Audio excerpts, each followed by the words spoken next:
địa mà khẩu. Tương truyền lòng đất phong ấn thái cổ vô thượng hung thần. Oán niệm của nó đến nay vẫn chưa tan biến. Hàng năm các thế gia đại tộc tại Long Nguyên Thành đều phải tế lễ để xoa dịu oán niệm của hung thần. Chu Vũ, ngươi thứ tiện chủng này gan cũng lớn thật. Tưởng rằng mình không còn hy vọng đại diện gia tộc tham gia đại hội tỷ võ, liền làm ông ấy tẩu tử ngươi để hả giận. Ngươi quả là đồ cầm thú. Ta không có người đệ đệ như ngươi. Chu Vinh Quý, ngươi đừng ngậm máu phun người. Sao ta lại không có hy vọng? Rõ ràng thực lực của ta mạnh hơn ngươi. Người đại diện gia tộc xuất chiến phải là ta. Ngươi sợ không đấu lại ta, liền cùng vợ mình bày mưu hãm hại ta. Ngươi kẻ tiểu nhân bỉ ổi vô sỉ.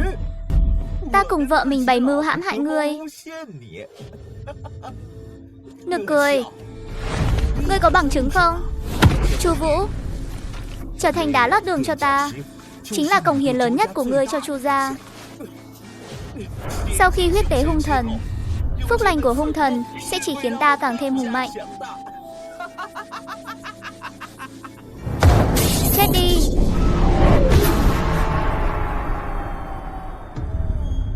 Ta tên Chu Vũ. Mẫu thân là tiểu thiếp của Chu gia, luôn không được coi trọng. Cuối cùng bệnh nặng qua đời. Ta nỗ lực tu luyện chỉ để phụ thân chú ý đến ta, chỉ để có thể vì mẫu thân ta giành lại một hơi thở. Đại hội tỷ võ 10 năm một lần, người thắng cuộc có thể nhận được tài nguyên tu luyện từ Thiên Vũ Hoàng Thành ban thưởng, giúp ích rất lớn cho việc tu hành. Ta vốn có hy vọng đại diện gia tộc xuất chiến, không lại bị đại ca đố kỵ, vu khống ta khinh bạc tẩu tử. Chu gia phán ta tội chết, đem ta hiến tế cho hung thần. Ta rốt cuộc đã làm sai điều gì? Chẳng lẽ vĩnh viễn không có cơ hội, cứ phải mãi mãi bị trà đạp dưới chân, cứ phải trở thành vật hy sinh sao? Ta không chấp nhận số phận này, tuyệt đối không. Hay dạ, quán niệm thật mạnh mẽ. Thật thú vị, lại có thể đánh thức cả ý thức của ta. Ai? Ai ở đây? Rõ ràng là vật tế của ta, lại không biết cả tên của ta sao? Thiếp thân tên là Thái Bạch, cũng chính là hung thần trong miệng các ngươi. Hung thần? Thái Bạch? Ký khế ước với ta giúp người báo thù Chu gia. Giao dịch này thế nào? Báo thù Chu gia? Được, ta đồng ý với ngươi. Khế ước một khi đã ký, linh hồn của ngươi sẽ thuộc về ta. Từ đó trời đất không dung, người thần đều ruồng bỏ. Ngươi phải suy nghĩ cho kỹ đó. Chỉ cần có thể mạnh hơn, chỉ cần có thể báo thù, chỉ cần giành lại được công bằng. Trời đất không dung thì đã sao? Người thần đều căm phẫn thì đã sao? Vậy thì khế ước thành lập. Nhục thân của nhân loại thật yếu ớt. Trước tiên để ta trùng tố nhục thân cho ngươi vậy. Kinh mạch tắc nghẽn, đan điền khí hải ứ động, thật sự hết cách. Thiếp thân giúp ngươi đã thông toàn bộ, có thể sẽ hơi đau đó. Để cho Chu Vinh Quý. Không, để Chu gia phải trả giá. Chút đau đớn này có là gì chứ? Đến đi. Chu Vinh Quý thắng.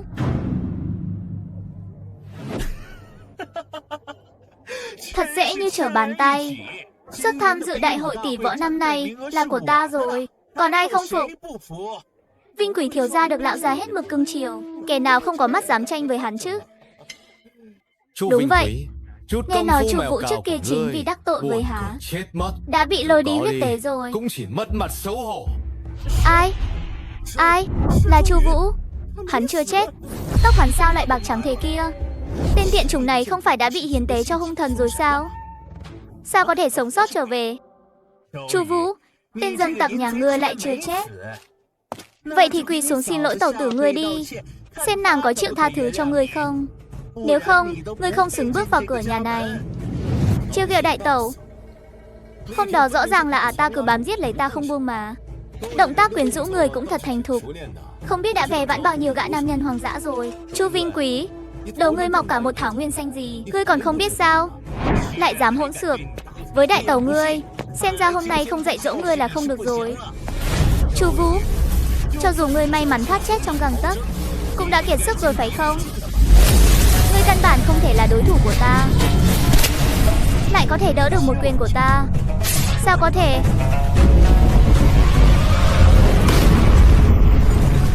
Chỉ có chút bản lĩnh này thôi sao? Sao có thể? Lại có thể một chiêu đánh bại Vinh Quý thiếu gia. Chu Vũ lại mạnh đến thế ư? Nói ta là phế vật. Giờ thì ai mới là phế vật? Ngươi làm gì? Ngươi đừng qua đây. Chẳng lẽ ngươi còn muốn giết ta không tha? Giết ngươi thì đã sao? Dừng tay. Phụ thân, cứu mạng. Chu Vũ hắn điên rồi.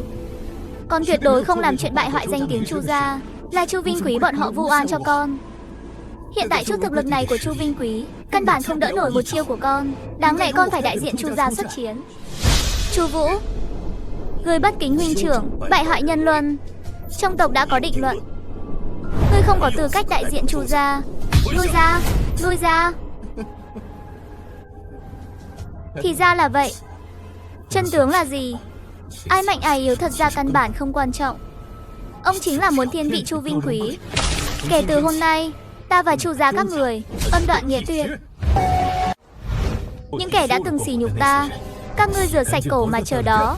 Món nợ này sớm muộn ta cũng tính sổ với các người.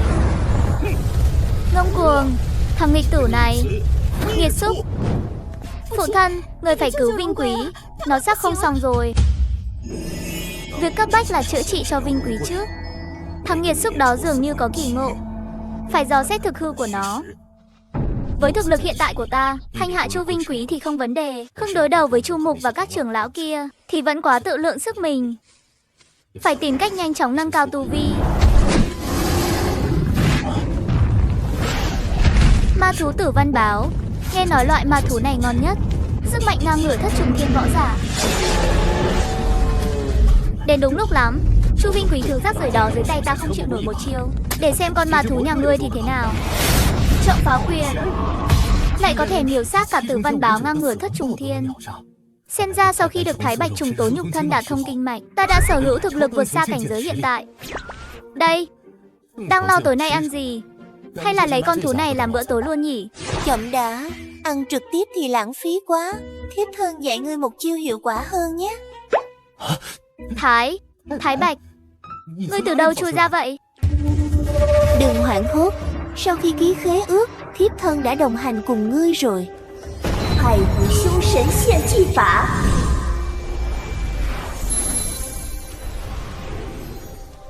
Đây là khí huyết đan. Mỗi một bình đều rất khó luyện chế, giá trị cực cao. Trước kia ta căn bản không có tiền mua loại đan dược tốt thế này. Kho dự trữ của gia tộc càng không bao giờ dùng cho một kẻ thứ xuất như ta. Đây chính là sự kỳ diệu của hiến tế pháp. Thiếp thân là thần mà, hiến tế cho thần tự nhiên sẽ có ban thưởng.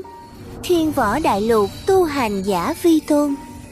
Võ giả dùng khí vận chuyển trong kinh lạc để tu luyện bản thân. Phương thức tu luyện này được gọi là Chu Thiên vận chuyển. Phạm nhân các ngươi Chu Thiên vận chuyển tối đa có thể tu luyện đến cửu thập cửu trùng thiên. Ta nhớ kẻ mạnh nhất xưa kia cũng chỉ đạt thất thập ngũ trùng thiên lực lượng. Ngũ thập trùng thiên đã được coi là bá chủ một phương. Khí huyết đan do thiếp thân cung cấp là hoàn mỹ, sẽ không có bất kỳ đan độc nào, người cứ yên tâm dùng. Chu Mục từ lâu đã đột phá nhị thập ngũ trùng thiên, gần đây càng sâu không lường được. Ta phải dùng mọi cách để trở nên mạnh hơn. Ta đột phá rồi, không hổ là khí huyết đan hoàn mỹ phẩm chất. Đây chỉ là chuyện nhỏ, chỉ cần ngươi có thể hiến tế vật phẩm đủ giá trị. Bất kể công pháp mạnh mẽ đến đâu, thần binh, đan dược, thần thú, ta đều có thể cho ngươi. Hơn nữa, ta vì trước kia bị phong ấn, thân thể vỡ nát, nếu có thể khôi phục nhục thân, còn có thể mở hung thần thần vực của ta cho ngươi. Trong thần vực của ta, ngươi có thể tự do rèn đúc thần binh, luyện chế linh đan, suy diễn quá khứ vị lai, tự sáng tạo tuyệt thế công pháp.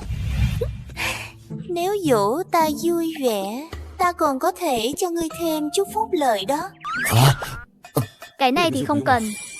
Cứu mạng, chuyện gì vậy? Có người bị ma thú tấn công. Nghe giọng là một cô nương. Ta và ngươi không thù không oán, tại sao lại muốn giết ta? Ai bảo ngươi là con gái của thành chủ chứ? Có người bỏ ra cái giá lớn thuê ta đến giết ngươi. Nhưng khuôn mặt xinh đẹp này của ngươi, giết thẳng thì cũng đáng tiếc quá. Hay là ngươi tên biến thái ghê tởm. Kêu đi, cứ việc kêu. Dù sao nơi Hoàng Sơn dã lĩnh này căn bản không thể có ai đến cứu ngươi đâu. Cái đó chưa chắc đâu. Ai? Chỉ là một kẻ thấy chuyện bất bình ra tay tương trợ. Ta khuyên ngươi thả cô nương đó ra. Tiểu tử tóc bạc, ngươi trông cùng lắm cũng chỉ có lực lượng thất trùng thiên mà thôi nhỉ. Lại còn muốn học đòi người khác anh hùng cứu mỹ nhân. Ta thấy đầu óc ngươi bị ủng nước rồi. Chịu chết đi. Chu Thiên vận chuyển bát trùng thiên lực lượng độc hồn thủ. Chiêu này của ta kịch độc vô cùng, cương giả cửu trùng thiên cũng không dám đỡ cứng. Hôm nay sẽ cho người chết không có đất chôn. Thần ma bất tử thân mà Thái Bạch trùng tố cho ta này quả nhiên cường đại. Tên sát thủ này cảnh giới cao hơn ta một trùng, hơn cảm giác chất lượng chân khí kém xa ta, chiêu thức thì trăm chỗ sơ hở. Ngươi không trốn được đâu. Chết.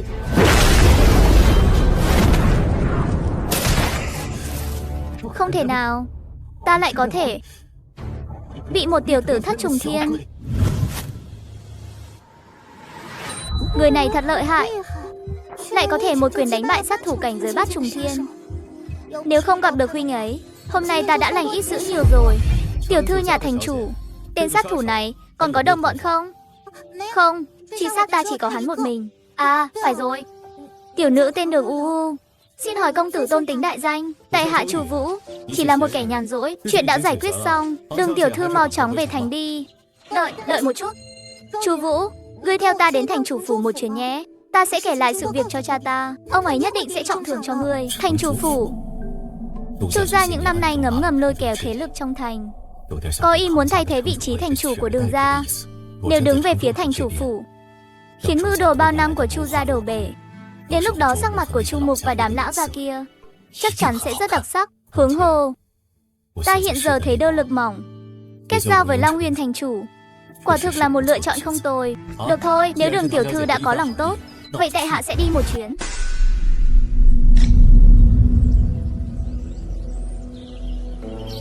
Chu Vũ, đi, ta đưa ngươi đi gặp cha ta. Thành chủ phủ cao thủ không ít, không thua kém Chu gia.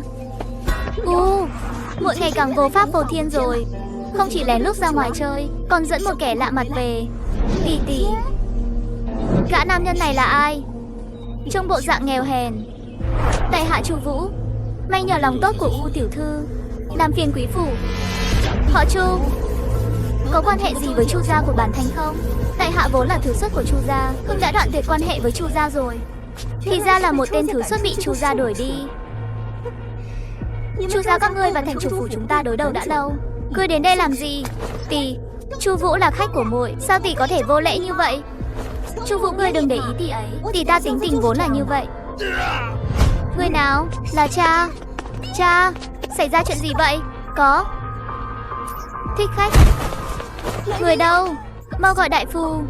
Trong một ngày, Thiên Kim thành chủ và bản thân thành chủ lại lần lượt gặp chuyện. Tin này truyền ra ngoài không xong rồi. Cha ta là cao thủ nhị thập trùng thiên. Rốt cuộc là ai đã đả thương ông ấy đến mức này? Cha ơi, cha nhất định không được có chuyện gì.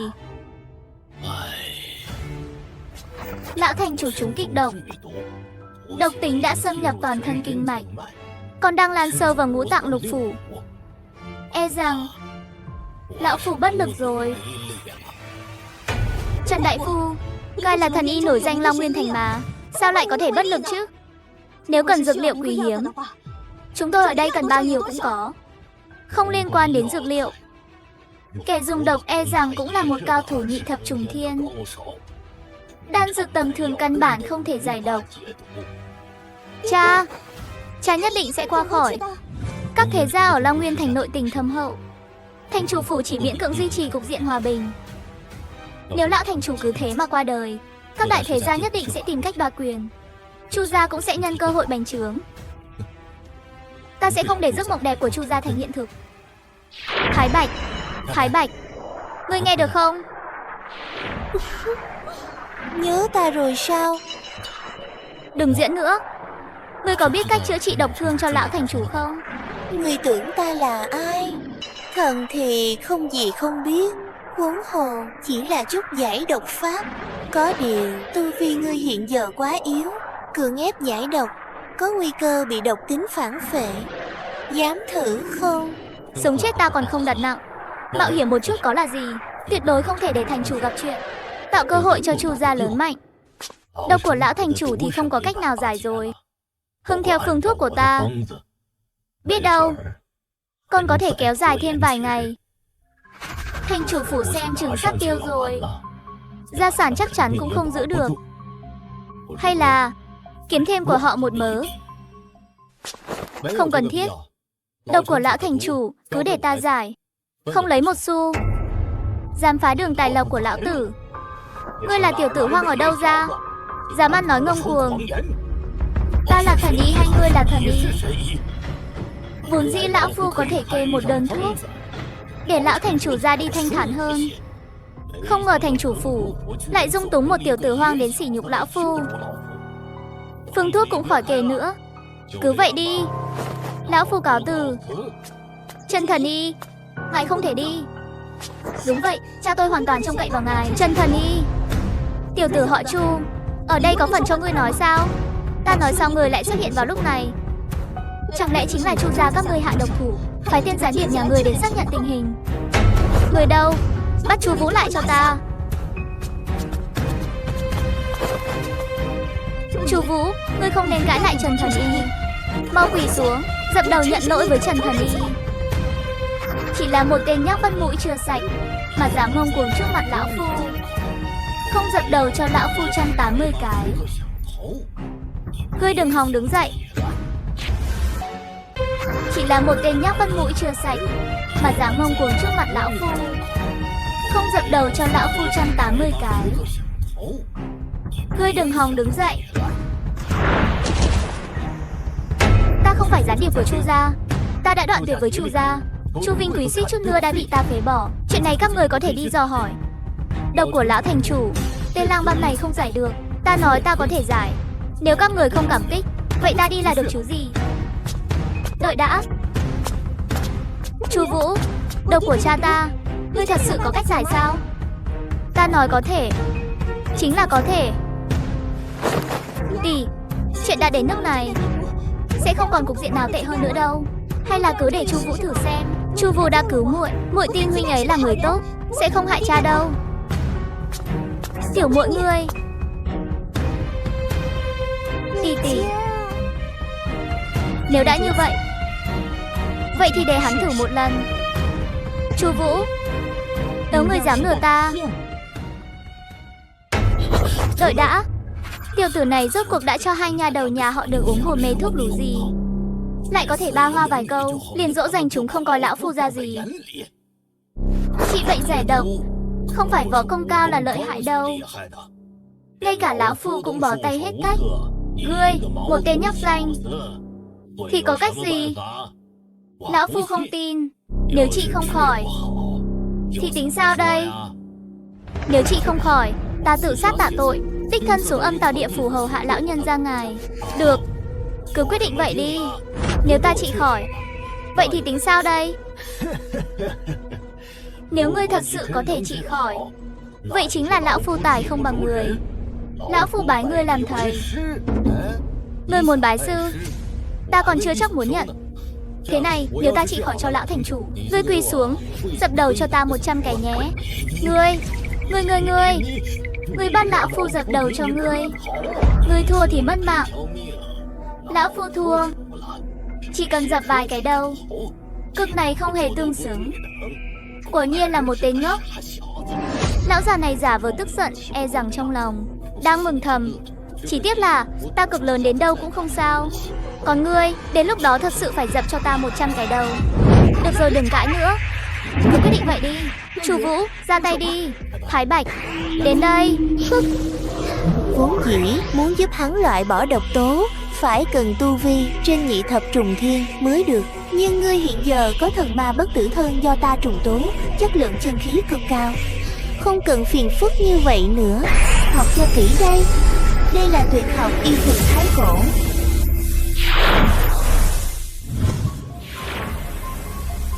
Độc công thật mạnh mẽ, lại có thể khiến độc khí ngưng tụ thành thực thể. Thực lực của kẻ hạ độc vượt xa ta, chẳng trách tên thần y kia bó tay chịu trói. Nếu là người khác, chuyển chân khí vào, e rằng còn bị nó phản phệ, bị độc khí xâm nhập cơ thể. Phá giải độc công này, giống như giao đấu với cao thủ trên nhị thập trùng thiên vậy. Đúng lúc thử giới hạn của mình. Nếu nói độc trong cơ thể lão thành chủ như một ngọn núi nguy nga, vậy thì chân khí trong cơ thể ta chính là sóng biển cuồn cuộn không ngừng. Phá cho ta. Cha, thằng súc sinh này dám hạ độc thủ với cha ta. Lão thành chủ ho ra đều là máu độc trong cơ thể. Hiện tại độc tố đã được bài trừ, lão nhân gia ngài đã không còn nguy hiểm đến tính mạng. Tiểu tử này nói bậy bạ. Lão thành chủ rõ ràng sắp tắt thở rồi, còn nói gì mà ép ra máu độc. Hỗn xược.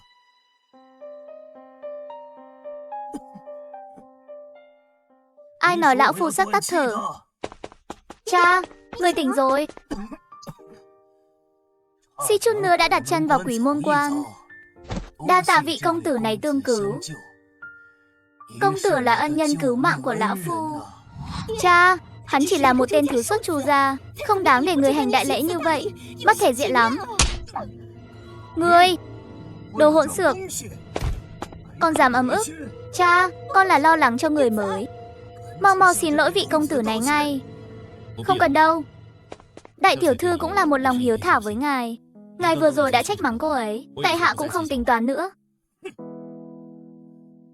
Nếu công tử đã nói vậy, vậy thì thôi. Ngây thường quản giáo nó không đủ, khiến công tử chê cười rồi. Trần thần y đằng kia, vội vàng như vậy định đi đâu thế? Chuyện ngài đã hứa với ta, đừng quên nhé. Trần thần y đằng kia, vội vàng như vậy định đi đâu thế? Chuyện ngài đã hứa với ta, đừng quên nhé.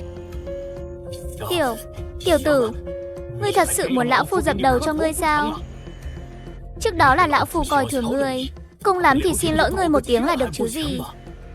Vừa rồi nếu ta thua cược, mạng cũng không còn, giờ bắt ngươi dập vài cái đầu đã không vui rồi sao? Không hợp lý chút nào. Chuyện này, lúc chúng ta cá cược tất cả mọi người ở đây đều thấy. Ngươi còn muốn quỵt nợ sao? Dập thì dập. Lão phu nguyện cực chịu thua. Mau bắt đầu đi Trần thần y. Ta đến cho ngài. 1 cái, 2 cái, 3 cái. Tên tạp chủng này dám sỉ nhục lão phu như vậy. Chu Vũ, Trần thần y dập đầu đến chảy cả máu rồi, hay là đừng bắt ông ấy dập nữa. Muốn ta tha cho ông ta? Quả nhiên là trẻ con, dễ dàng bị ta lừa gạt. Tha cho? Không được, chuyện đã hứa không thể nuốt lời. Để ông ta hung khắc lành vết thương rồi dập tiếp vậy. Người đâu? Khiêng cái tên lang băm hư danh này đi cho ta. Sự việc đầu đuôi lão phu đã nghe kể rồi. Chu công tử đã cứu lão phu, lại cứu cả con gái của ta, là đại ân nhân của nhà chúng ta. Có yêu cầu gì cứ việc nói. Nếu lão thành chủ đã nói vậy, tại hạ mà còn từ chối nữa thì thật bất lịch sự. Tại hạ hiện giờ rời khỏi Chu gia không nơi nương tựa, còn thiếu một chỗ đặt chân. Chỉ có vậy thôi. Chỉ có vậy thôi. Chu công tử, ngươi có ơn cứu mạng lão phu, lão phu nhất định sẽ không bạc đãi ngươi. Với thiên phú và thực lực của ngươi, Chu gia vậy mà lại không biết cách trân trọng. Thật là có mắt không tròng. Nhắc đến đám thế gia này là lại bực mình. Chắc chắn là thích khách do đám thế gia trong thành phái tới. Tiếc là lão phu không có bằng chứng, nếu không nhất định sẽ làm cho chúng long trời lở đất. Phần lớn là như vậy. Thích khách hành thích tiểu thư cũng dùng độc công. Đúng rồi, Chu công tử, lão phu định tổ chức một buổi yến tiệc, mời các thế gia đại tộc trong thành, để cho đám hỗn đản đó biết lão phu chưa chết. Không biết công tử có thể đại diện thành chủ phủ chúng ta dự tiệc không? Đại diện thành chủ phủ dự tiệc? Tại sao? Trên yến tiệc Các thanh niên tài tuấn của các gia tộc sẽ hội tụ. Không thể thiếu được việc giao lưu tỉ thí. Hai đứa con gái của lão phu đều thực lực không đủ. Cần Chu công tử giúp trấn giữ cục diện. Dù sao, lão phu cũng không thể ỷ lớn hiếp nhỏ. Nhưng tại hạ dù sao cũng là người ngoài. Chu công tử giờ là người của thành chủ phủ chúng ta rồi, không phải là người ngoài. Cứ yên tâm, hai đứa con gái của lão phu đến lúc đó còn phải nhờ cậy ngươi. Sau khi thành công nhất định sẽ có trọng thưởng. Được, vậy cung kính không bằng tuân mệnh. Cha, con đã cho người đi điều tra rồi. Chu Vũ của thật là từ Chu gia trốn ra, nhưng trước kia cũng chưa từng nghe Chu gia có nhân vật lợi hại như vậy. Hắn có bí mật gì không? Không có chút công phu giữ nhà. Hắn có thể cứu được cha ngươi sao? Lúc hắn trị thương cho ta, chân khí truyền vào có chất lượng cực cao. Hơn nữa, lại cuồn cuộn không ngừng. Lão phu chưa từng thấy người trẻ tuổi nào như vậy. Xem hắn tuổi còn trẻ, chắc là chưa thành thân nhỉ. Lão phu chỉ có hai đứa con gái này. Nếu lão phu đi rồi, chỉ dựa vào chúng nó, e rằng không giữ nổi gia nghiệp. Vẫn là phải tìm một người con rể đáng tin cậy. Dinh thự mới mà thành chủ tặng ta cũng không nhỏ, ngang ngửa với nhà giàu bình thường rồi. Còn đặc biệt chuẩn bị cả nha hoàn người hầu. Chỉ là một căn nhà thôi mà. Lúc ngươi cứu hắn, đã dùng tu la hồi sinh quyết ta dạy đó. Nếu là trước kia, cho dù bán cả nhà hắn đi, cũng không xứng để ta ra tay. Ngươi nói vậy là làm khó người ta rồi. Hơn nữa thành chủ cũng rất có tâm. Trong kho đã chuẩn bị đồ ăn vặt, còn có dược liệu thực phẩm cho võ giả tu luyện. Tiểu tử ngươi bội thu rồi đó. Sao lại nói ta bội thu? Những thứ này đương nhiên đều là của ngươi. Nhận lấy vật tế ta dâng lên cho ngươi đi. Rất tốt, ngươi rất biết điều. Ta quả nhiên không nhìn lầm người. Thần sẽ không bạc đãi ngươi. Ngươi muốn gì? Cực phẩm đan dược, thần binh lợi khí. Chư thiên sinh tử huyệt của Chu gia là tuyệt học thượng thừa. Không loại thứ xuất như ta, chỉ học được chút da lông. Ta muốn học võ học lợi hại hơn, tốt nhất là tuyệt học vương giả trong truyền thuyết. Chút tuyệt học vương giả có là gì? Tiếp theo ta sẽ truyền cho ngươi Hắc Ám Tu La Đạo, thần ma cấm thức.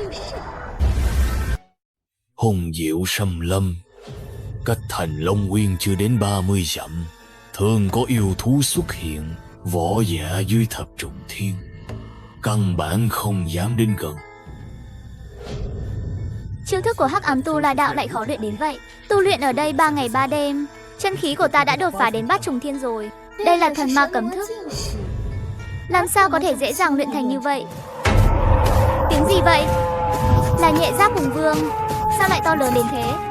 Cao hơn gấp đôi những con từng thấy. Chân khí thật khổng lồ, ngang ngửa thập nhị. Không, võ giả cảnh giới thập tam trùng thiên. Không tốt, lần này nếu chúng phải, sẽ chết. Tốc độ rất nhanh, không kịp né tránh rồi. Thời khắc sinh tử này chính là lúc để ta đột phá giới hạn bát trùng thiên lực lượng.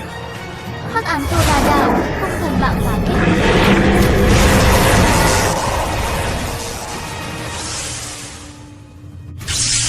Ghê gớm thật. Chiêu vừa rồi đã dùng hết toàn bộ chân khí của ta.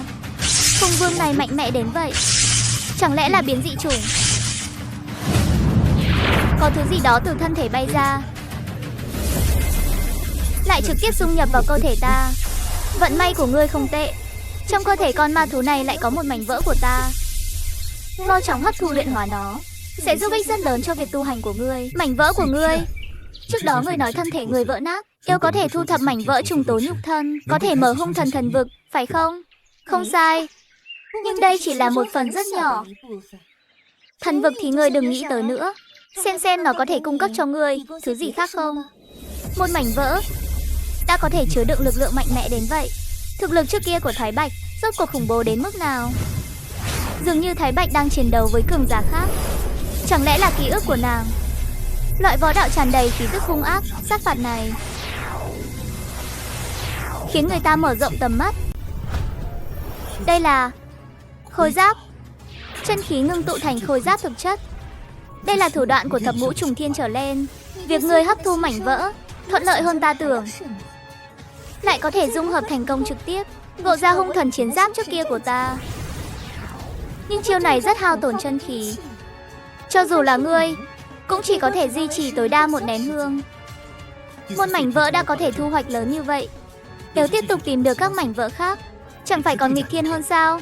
Con cự hùng đó chính là không thể dung hợp mảnh vỡ thuận lợi. Em mới đặc biệt hung bạo phải không? Ta coi như đã giúp nó giải thoát.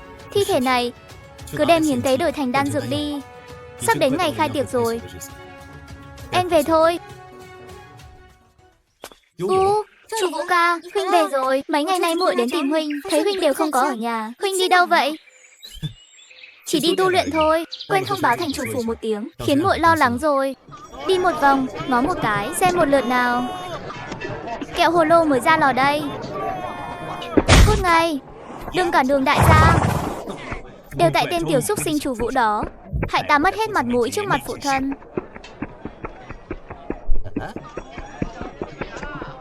Đây không phải Chu Vinh quý huynh sao?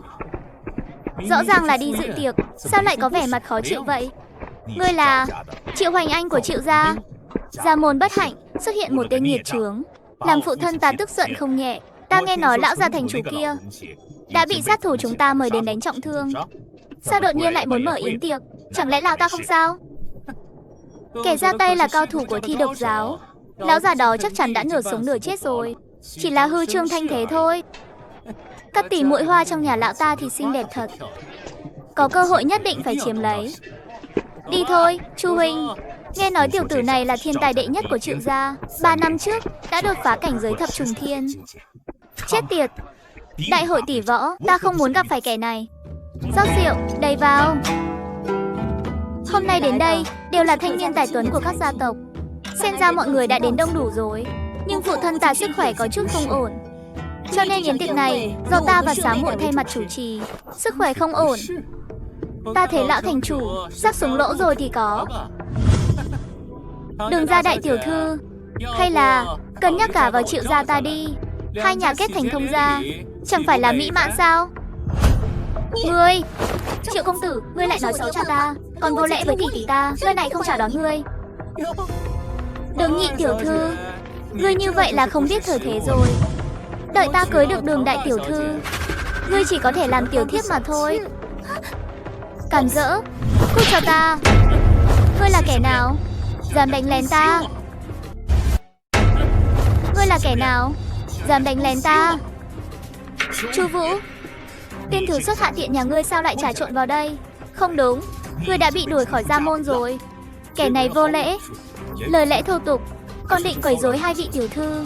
Không cho hắn một bài học là không được. Cẩn thận đừng gây ra án mạng. Chỉ là một tên thứ xuất Chu gia mà dám dạy dỗ ta, nói năng ngông cuồng. Hôm nay ta sẽ đánh ngươi thành phế nhân. Đây là chân khí ngoại phóng, là thủ đoạn chỉ có ở thập trùng thiên trở lên. Hỏa diễm thật bá đạo. Đây là giết người tại chỗ sao? Triệu Hoành Anh lại dám không nể mặt thành chủ phủ chút nào. Muốn chết? Ai bảo người đắc tội với ta? Con chó hạ tiện. Đừng dựa vào thành chủ phủ là có thể đổi đời sao? Cái gì? Không thể nào, đến lượt ta rồi. Sao có thể? Chu Vũ kia lại có thể một chiều đánh bại Triệu Hoành Anh.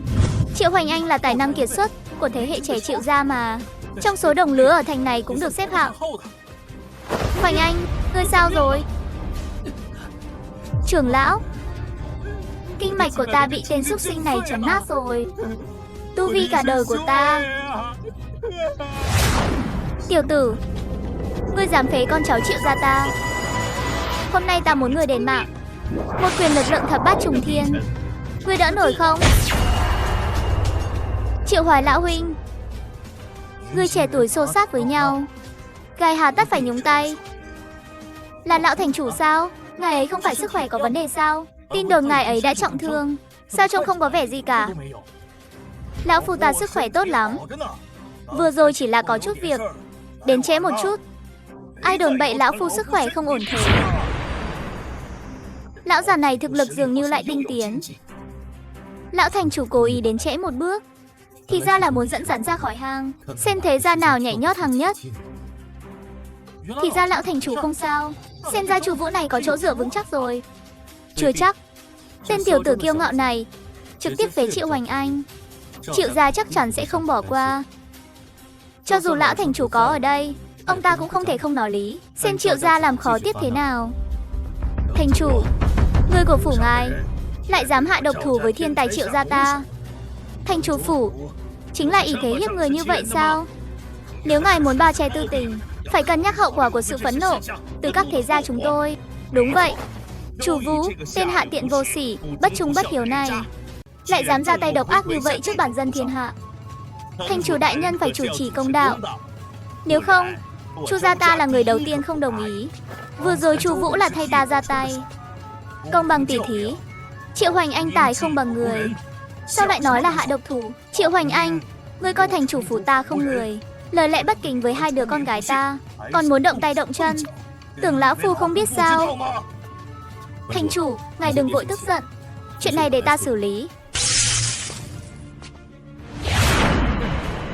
Triệu Hoài, ta phế Triệu Hoành Anh chỉ dùng một chiêu. Giờ cho ngươi một cơ hội. Một chiêu, ta và ngươi tỉ thí một chiêu. Nếu ngươi làm ta bị thương, ta sẽ mặc cho Triệu gia các ngươi xử trí. Chu Vũ tiểu hữu, việc này ngươi có chắc không? Ngươi điên rồi, Triệu Hoài đó là trưởng lão Triệu gia, thực lực đến thập bát trùng thiên. Ngươi một tiểu bối bát trùng thiên không phải tìm chết sao? Thành chủ, ngài nghe thấy rồi chứ? Tiểu tử này đã tự tìm đường chết. Vậy thì không thể trách ta được. Giết ngươi, một chiêu là đủ. Là ngưng khí thanh binh, thủ đoạn chỉ có ở thập ngũ trùng thiên trở lên, hơn nữa còn là liệt diễm chân hỏa của Triệu gia. Triệu Hoài này lại dùng toàn lực với một tiểu bối, cách biệt 10 trùng thiên. Chu Vũ không thể sống sót dưới tay Triệu Hoài. Tiểu tử thối, nạp mạng đi. Khí thế của cường giả thập ngũ trùng thiên trở lên của Nhiên Kinh Huyền, để ta thử xem bản thân có thể vượt qua cách biệt 10 trùng thiên không. Chu Vũ, ngươi không sao chứ? Ghê gớm, lại có thể một chiêu đánh tan hung thần chiến giáp của ta. Thực lực chênh lệch của Nhiên vẫn quá lớn. May mà nói chỉ giao đấu một chiêu. Ta không sao. Sao thế? Đại tiểu thư lo lắng cho ta à? Ai mà lo cho ngươi? Ta chỉ là hỏi vậy thôi. Chết tiệt, sao tên tiểu tử này vẫn chưa chết? Vừa rồi không tính, có gan thì đỡ thêm một chùy của ta. Triệu Hoài không phải là cao thủ lực lượng thập bát trùng thiên sao? Sao ngay cả một tiểu bối bát trùng thiên cũng không hạ được? Triệu Hoài, Chu Vũ đã nói, chỉ cho ngươi một chiều cơ hội. Ngươi còn muốn chiếm tiện nghi của tiểu bối sao? Chuyện này đã kết thúc rồi. Liệt diễm chùy của ta lại xuất hiện vết nứt. Chẳng lẽ bị lực lượng của tiểu tử đó phản chấn? Không thể nào. Thành chủ, chính tiểu tử này nói đỡ một chiêu của ta, ngài còn ra tay giúp hắn, không hợp lý chút nào. Nếu ngài không ra tay, hắn làm sao có thể đỡ được một đòn lực lượng thập bát trùng thiên? Cái gì mà thành chủ ra tay? Đường đường là Chu gia, tu vi không đủ, lại quay sang vu khống sự trong sạch của lão thành chủ, còn biết xấu hổ không? Một chiều đã qua, ta vẫn bình an vô sự. Các người đã thua rồi, còn không mau cút. Mau chóng chữa trị cho Triệu Hoành Anh, biết đâu còn cứu vãn được vài phần. Tiểu xúc sinh, ngươi dám coi thường Triệu gia ta? Trưởng lão, đừng kích động, cứu chữa Hoành Anh là quan trọng. Đúng vậy trưởng lão, muốn dạy dỗ hắn, chúng ta sau này có nhiều cơ hội. Mang Hoành Anh đi, chúng ta đi. Nơi này cũng không có gì đáng ở lại, Chu gia chúng ta cũng cáo từ. Chu Vũ, đừng tưởng ngươi có thành chủ phủ làm chỗ dựa là có thể làm càn làm bậy. Thành chủ phủ trước mặt phụ thân ta căn bản không là gì cả. Hơn nữa, cả Long Nguyên thành này, người muốn mạng ngươi nhiều vô số. Chúng ta cứ chờ xem. Chu Vinh Quý, hôm nay là yến tiệc của thành chủ, ta tạm thời không tính sổ với ngươi. Đợi đến đại hội tỷ võ, chúng ta trên lôi đài phân cao thấp. Ngươi, Chu Vũ tiểu hữu, thật không ngờ ngươi thật sự có thể đỡ được một đòn của Triệu Hoài. Tôi còn nhỏ mà có thực lực như vậy, lão phu rất bất ngờ đó. Lần này ngươi đã cho Triệu gia một phen nhớ đời, đã khiến thành chủ phủ giành trọn thể đa. Nhưng phải cẩn thận sự trả thù của chúng, cứ để chúng đến. Trả thù sao? Xem ra đã đến lúc thu thập thêm nhiều mảnh vỡ hung thần, chuẩn bị cho chúng chút bất ngờ khác rồi. Chu Mục, ngươi của Chu gia các người đánh Hoành Anh của chúng ta thành ra thế này, chuyện này phải có một lời giải thích. Triệu Hoài lão huynh, Xin bớt giận. Chu Vũ tên bất hiếu mà ngài nói đã bị ta đuổi khỏi gia môn rồi. Ngài muốn trả thù hắn thế nào cứ tự nhiên. Lúc đó nếu không có thành chủ cản trở, ta đã sớm giết hắn rồi. Nếu Triệu trưởng lão có thể mang hắn về, ta cũng sẽ tự tay dùng gia pháp xử tử hắn để chỉnh đốn gia phong. Nếu Triệu trưởng lão cảm thấy không chắc chắn giết được tên tiểu súc sinh này, sao không để Thiết Cơ giúp ngài một tay? Dừng tay, đây, vị này chẳng lẽ là con gái của ngài? Triệu lão huynh nói đùa rồi.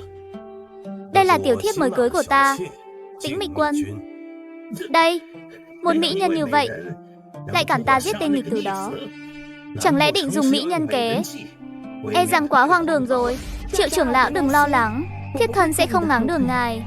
Còn về mỹ nhân kế của Thiết Thân, chỉ dùng với lão gia mà thôi.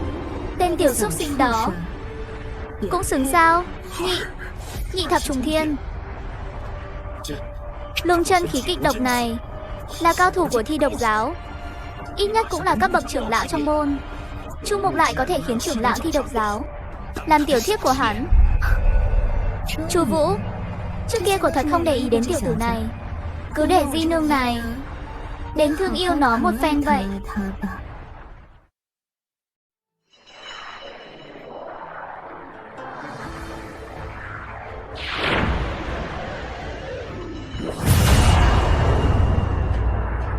Không được, vẫn không thể đột phá thập trùng thiên. Rõ ràng lúc đột phá cửu trùng thiên cảm giác dễ như trở bàn tay. Thập trùng thiên, chân khí ngoại phóng. Thập ngũ trùng thiên, ngân khí thành hình. Đây là hai cửa ải quan trọng của tu hành. Làm gì dễ dàng đột phá như vậy? So với việc này, bụng ta sắp đói xẹp lép rồi. Người mau chóng tìm chút vật tế đi chứ. Mấy ngày này không phải đã hiến tế cho người không ít sao? Toàn là đám tôm tép chưa đến thập trùng thiên. Thật vô vị. Nếu muốn tìm vật tế là yêu thú lợi hại hơn, phải đi sâu vào rừng rồi. Nghe nói yêu thú lợi hại nhất bên trong sở hữu lực lượng vượt qua nhị thập trùng thiên. Là ai đang theo dõi ta? Đừng lén lút nữa, người đã bị phát hiện rồi.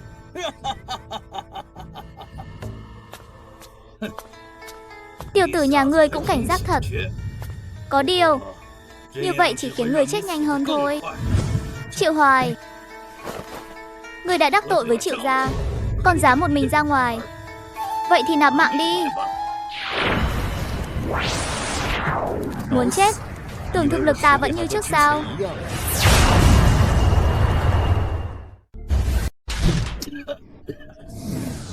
Chân khí tiêu hao gần 2 thành. Hưng chiến giáp lần này không bị phá vỡ. Không thể nào, mới mấy ngày không gặp, sao tiểu tử này có thể mạnh hơn được? Nếu đối thủ chỉ có một mình Triệu Hoài, có lẽ có thể đánh một trận. Lộ sơ hở rồi.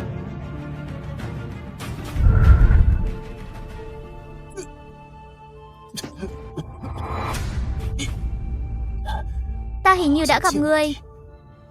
Ngươi là của Chu Mục, tiểu thiếp mới đó. Thật vô lễ. Ngươi nên gọi ta là di nương. Kịch độc vừa truyền vào cơ thể ngươi, ngay cả cao thủ nhị thập trùng thiên cũng không chịu nổi. Khó chịu lắm phải không? Tiểu xúc sinh, thật không có kiến thức. Vị này chính là Thi Độc giáo trưởng lão lừng danh, Tĩnh Mịch Quân. Tại sao tiểu thiếp của Chu Mục lại là trưởng lão Thi Độc giáo? Trước đó tấn công thành chủ, chẳng lẽ cũng là các ngươi làm? Dù sao người cũng sắp chết rồi, ở cho người biết cũng không sao. Thi Độc giáo chúng ta và cha ngươi đã đạt được hợp tác, chuẩn bị trừ khử Long Nguyên thành chủ. Ta làm tiểu thiếp trên danh nghĩa của hắn, cũng là một phần của hợp tác. Sau này Long Nguyên thành sẽ do các thế gia đại tộc thay phiên nắm giữ. Tài sản của thành chủ chia một nửa cho chúng ta. Nhưng ta không ngờ Chu gia lại có tiểu tử thiên phú kinh người như ngươi. Hay là luyện chế ngươi thành độc nô để ta sử dụng nhỉ? Muốn ta làm nô lệ cho ngươi? Nằm mơ. Trúng độc của ta lại còn có sức phản kháng. Có lẽ chỉ là hồi quang phản chiếu, dãy dụa hấp hối mà thôi. Ngươi muốn làm gì? Liệt diễm, cửu trùng thiên lực lượng, hắc ám tu la đạo. 神宝破击！ Ngươi tưởng mức độ này có thể giết được ta sao? Đừng coi thường cường giả thập bát trùng thiên. Không sai, chỉ dựa vào ta giết ngươi vẫn còn hơi khó. Cho nên vừa rồi ta đã ép kịch độc trong cơ thể ra, đánh vào cơ thể ngươi. Ta tung hoành lão nguyên thành mấy chục năm, lại chết trong tay một tên tiểu bối thế này. Bộ dạng vừa rồi là giả vờ sao? Chỉ là cửu trùng thiên, căn bản không thể có bản lĩnh như vậy. Chẳng lẽ trên người ngươi có thần ma phụ thể? Di nương của Nhiên có mắt nhìn, chuyện này cũng bị ngươi nhìn ra. Thái cổ hung thần hiến tế pháp, hiến tế thi thể cường giả thập bát trùng thiên, khá là tốt đấy. Nói đi, muốn thiết thân ban thưởng cho ngươi cái gì? Ngưng kết đan dược. Ta muốn ngươi giúp ta tu hành, trực tiếp giúp ta đột phá đến thập trùng thiên. Chuyện nhỏ không đáng kể, sẽ giúp ngươi đạt thông khí mạnh ngay. Đây chính là thập trùng thiên. Cảm giác cơ thể trở nên hoàn toàn khác biệt.